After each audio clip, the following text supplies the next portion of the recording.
La mesure de l'amour, c'est le temps. La mesure de l'amour, c'est le temps que nous accordons. Si on vous demandait comment vous mesurez l'amour de quelqu'un envers vous, vous auriez sans doute vos propres critères. La compréhension. L'aide qu'il vous apporte, sa gentillesse, sa fidélité.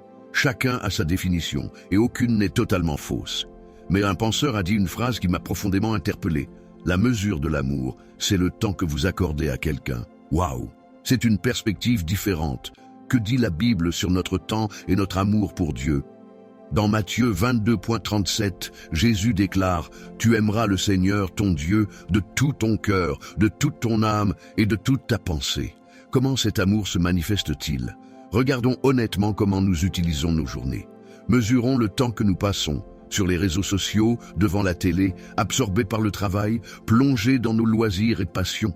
Et maintenant, comparons cela au temps que nous consacrons à Dieu, dans la prière, dans la méditation de sa parole, en vivant sa présence dans nos pensées et nos actions. Notre amour pour Dieu se mesure non par nos paroles, mais par le temps et l'importance que nous lui accordons. Et pourtant, il y a une vérité troublante.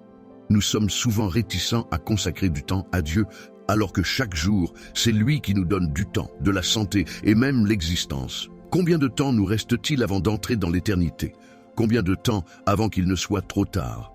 Dans Éphésiens 5, 15, 16, Paul nous exhorte. Prenez donc garde à votre manière de vivre. Ne vivez pas comme des insensés, mais comme des sages. Rachetez le temps, car les jours sont mauvais.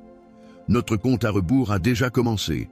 Et si, au lieu de gaspiller nos journées dans l'éphémère, nous investissions intelligemment notre temps en Dieu? Car en lui, le temps n'est pas perdu. Il devient un investissement pour l'éternité. Aujourd'hui, posons-nous une question. Que reflète mon emploi du temps sur mon amour pour Dieu? Où est-ce que je place mes priorités? Si cette réflexion t'interpelle, partage-la. Dis-nous en commentaire comment tu mets Dieu au centre de ta journée. Abonne-toi à Saint et grandissons ensemble dans la foi et la discipline spirituelle. Ne perdons plus une seule seconde loin de Dieu. C'est le seul investissement qui portera du fruit pour l'éternité.